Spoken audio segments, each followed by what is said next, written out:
આજે આવી ગયા છે ટોકીજમાં પુષ્પા 2 હાલે છે ને. આ શિવભાઈ ને એના પપ્પા રોજ ઘરકામ બાય બાય ની શરૂઆત કે નવા વિડીયોમાં તમારું સ્વાગત છે. કે તમારું સ્વાગત છે. હાય હાય. કે હવે આજે તેમ થયું કેટલા દિવસે પ્રોગ્રામ કરતા હતા પણ આ તેમ થયું કે હવે જોઈ આવીએ પુષ્પા 2 ક્યાંક ઉતરી જઈ ની અમે પૂગીએ પેલા પિક્ચર લે હાલે પુષ્પાનો ડાયલોગ કે આવડે છે હે શિવભાઈ. હવે અંદર જઈએ. જુનાગઢની આ સુરત ટોકીજ છે.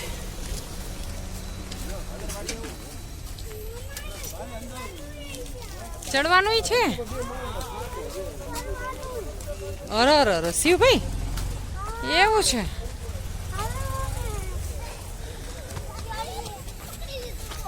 સુરત ફનોડમાં એન્ટર થતા સરસ મજાના આવી ગયા છે હાથી કે જેમાં શિવભાઈ રમવા માંડ્યા છે. કા શિવભાઈ ના બીજા હાથી પાસે વારે વાહ.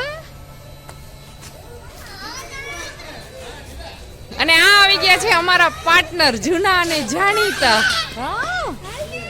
હાલા હાલા ને જૂના ને જાણીતા ઉભો રે. આ અમારા રેખાબેન પ્રણામ. ક્યાં ગયા પરેશભાઈ?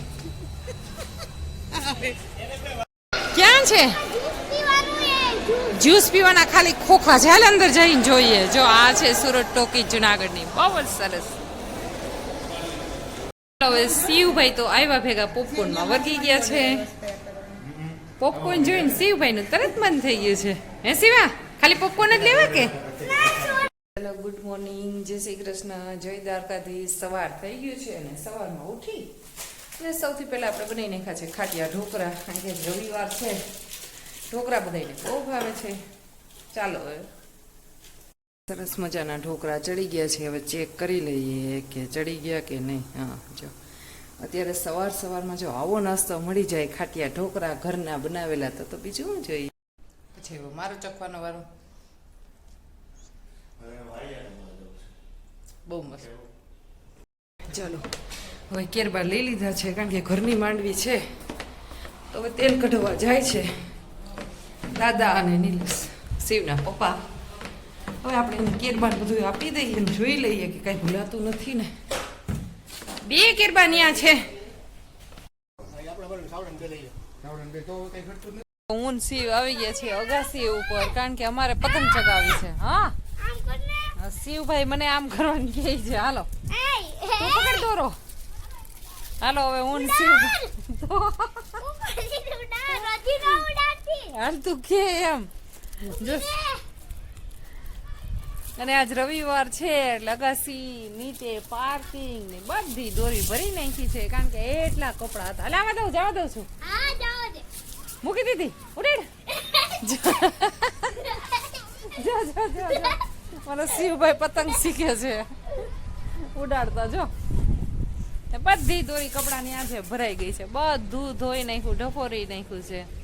રવિવારની રજા છે તો પાછું અઠવાડિયે વાત જશે.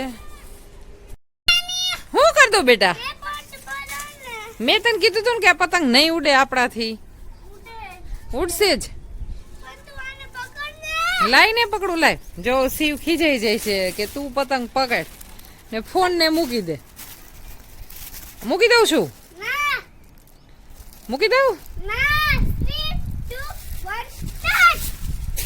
આહા શિવભાઈ નીચે જ આવી જાય છે. જો અમારી ઘરની આજુબાજુમાં એટલા મસ્ત ના ઝાડવા આવેલા છે. એવું સરસ મજાનું ખેતર છે ને બસ ઝાડવા જ ગ્રીનરી જ. દાદા દીકરો પતંગ ચગાવે છે એટલી વારમાં આપણે રૂંઢાનું ટાણું થઈ ગયું છે એટલે સરસ મજાની બનાવી નાખીએ આદુવાળી ચા. કે ઠંડીમાં આદુવાળી ચા મજા આવે ને. દુધાળામાં હું ઝૂલા ઉપર બેસીને ચા પીતી તો જઈએ ચાનો કપ હાથમાં આવે ને દુધાળાની યાદ આવે. હવે બેઠા બેઠા શાંતિથી ચા પી લઈએ અને પછી એક ઢગલો એક કપડા રવિવાર છે ધોયેલા બધી કરી નાખીએ ઘડી અને પારસી કરી નાખવાની કરી નાખીએ પારસી. મારો વિડીયો ગમતો હોય લાઈક શેર અને સબસ્ક્રાઈબ કરજો. શિવભાઈ આવી ગયો છે અને એને પતંગ ચગાવી છે એટલે એના દાદા બાંધી દે છે એને કાની. કાની કહેવાય એને. શું કહેવાય? ઉડાડે છે. કાની બાંધવાનો અમારા શિવભાઈ કહે છે કે નાના નાના છેદ કરે. એને છેદ કરે ન કહેવાય, એને કહેવાય કાની બાંધીએ. શું કહેવાય શિવા? હાલો હવે સરસ મજાની ચા પી હવે છેદ બાંધીશ. છેદ નહીં, કાની બાંધીએ. બોલો તો. હવે એને તોડે હે આમ. આ ઠંડીનું પ્રમાણે થોડુંક ઠાર છે તે વધારે છે. તેલ નીકળી ગયું છે અને હવે એને આપણે ક્યાં ઠેકાણે ભળવા એ વિચારીએ. અને તેલ જો એકદમ સરસ મજાની માંડવીની સુગંધ આવતી હોય, કારણ કે ઘરની માંડવીમાંથી કઢવેલું છે, ભેળસેળ રહિત. હવે એને ઠેકાણે મૂકી દઈએ. આજે શિવભાઈ હાટું ચપ્પલ આવી ગયા છે ને, એટલે શિવભાઈ ફૂલ હરખમાં છે. શિવભાઈ ગમે છે ચપ્પલ? કેવા છે? પેલા આમ મસ્ત ના છે? જોવો